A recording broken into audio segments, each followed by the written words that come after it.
Hey guys, it's Elena. Welcome back to my channel. So this week is really special because I'm making a dress for my sister. So it's gingham, puffy sleeves. What's there not to love?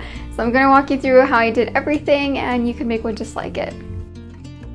So first thing that I'm doing is cutting out all my pieces. So I'm cutting out 2 skirt panels, and these are just basically rectangles.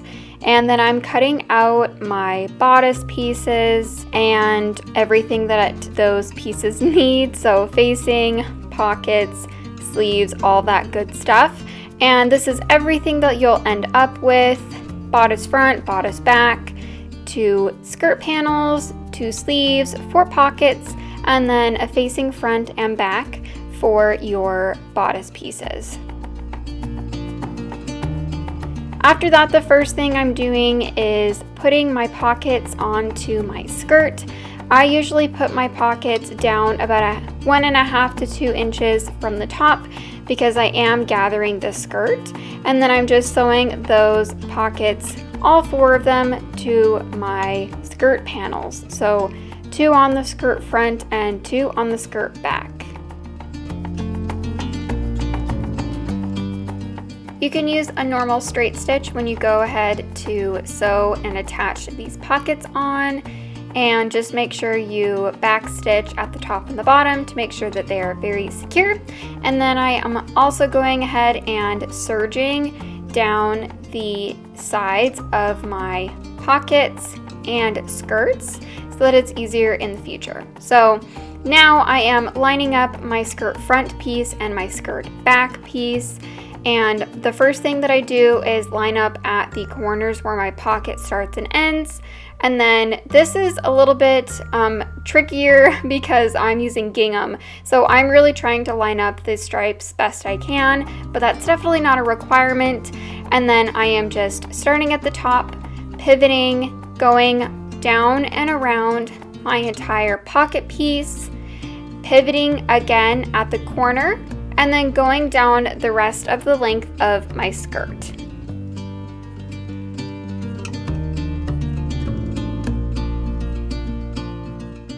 And the next thing I am moving on to is my bodice. So I am first starting with the facing that will go on my bodice. So I'm taking the facing front and the facing back, and after I've ironed them to get the crease out, I am sewing those right sides together at the side seams so that I have one continuous facing circle neck piece.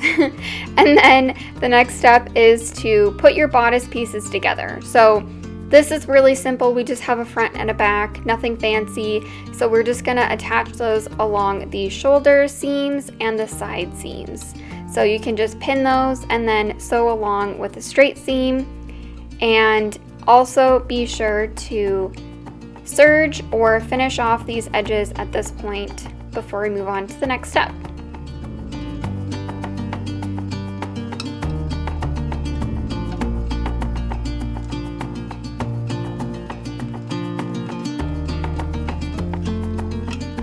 While I'm still at the serger, I'm going to go and serge all the way around the outside of my facing, and I'm doing this before I attach it so that I can get actually all the way around, because I am going to be attaching this at the side seams. So this just makes it so I can go all the way around, and it's just a little bit easier to handle. So once I've done that, I can go ahead and finally attach this to my bodice, and I'm going to nest and match up the side seams of my facing to the side seams at the shoulder of my bodice pieces.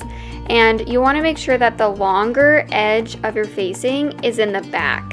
So this long kind of like loopy scoop part is the back of your bodice. And the reason why is because we're going to cut a slit. So we're just going to pin and mark down the center however long you want your slit to be. Make sure that it's long enough so that the hole is big enough so your head can fit through. I usually do between 4 and 6 inches, but this is totally up to you. And then when you go and sew around, once you get to that center back and it's time to do that slit, you're just gonna keep your needle down, pivot, come down into that point where you want the bottom of your slit to be, lift up your foot with your needle down, pivot, and then come just right straight up. And make sure you're pinning, again, really carefully where you want to stop and start, and make sure everything's lined up. I ended up coming up a little bit higher to try to get that to be a nice right angle, and then I'm just continuing and going all the way around, sewing at about 1/4 inch seam allowance.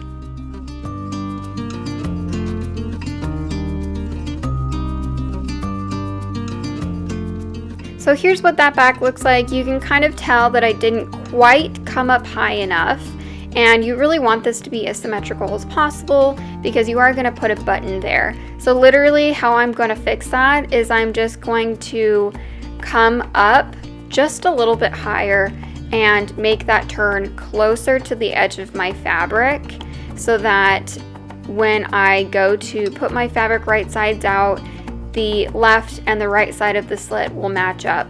It's a super easy fix, but I just wanted to show that sometimes it's hard to get on the first try, but once you get it, it's super easy to fix. So after that, I am cutting down and slashing with some scissors down into that slit. Make sure that you don't actually cut through your seam, and then I am just adding some slits into the curves all the way around so that it folds over and sits a little bit more flat when I fold it over, and that way I won't have to do a top stitch all the way around. But here you can see I'm flipping it all the way around and then giving it a really nice good press. And oh my gosh, ironing at this stage is very important, so definitely don't skip this step. This is really important to make sure that everything is sitting nice and flat and looking exactly how you want it to.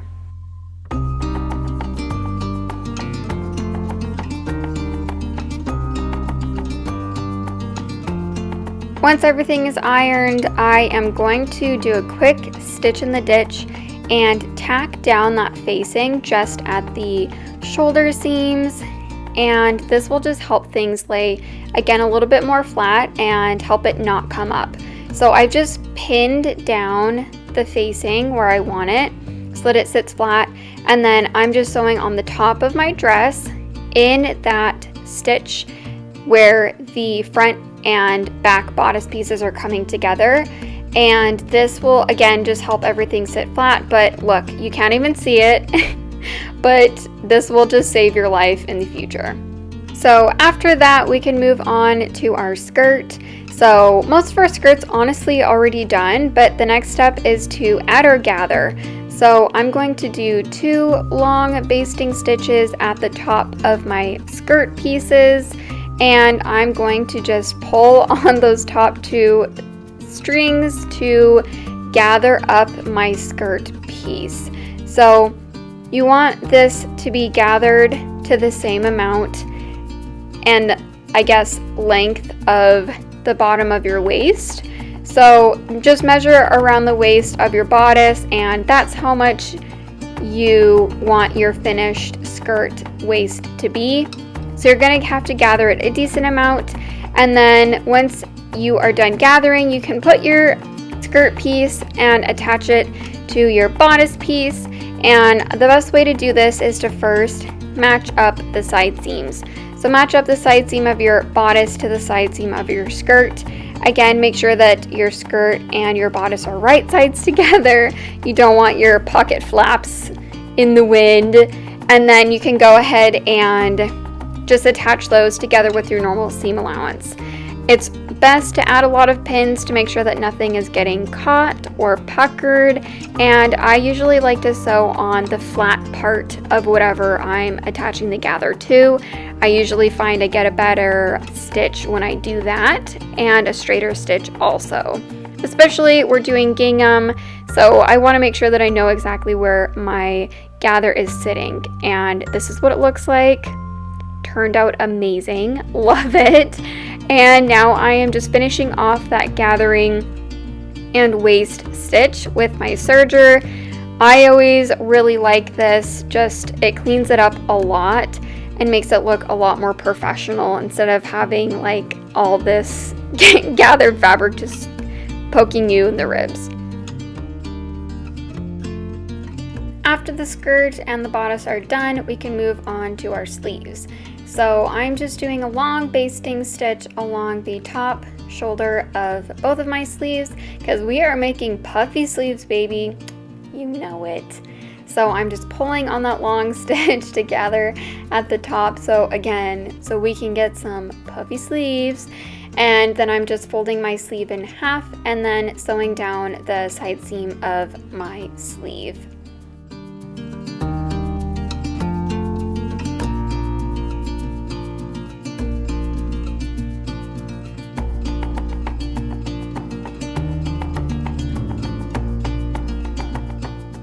After that's done, I can go and attach the sleeves to the rest of my dress. So I put them right sides together at the side seams and nest those up so that you have a super straight line going from the side of your dress up into the bottom of your sleeve.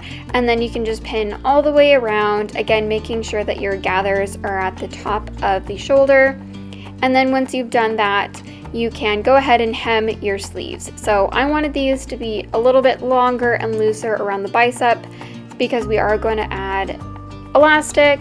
So I'm just doing about 1/4 to 1/2 inch double folded hem. So fold it up about 1/2 inch, fold it up again, iron it, pin it, and then just do a very small seam allowance along the very edge of your hem all the way around the edge of your sleeve.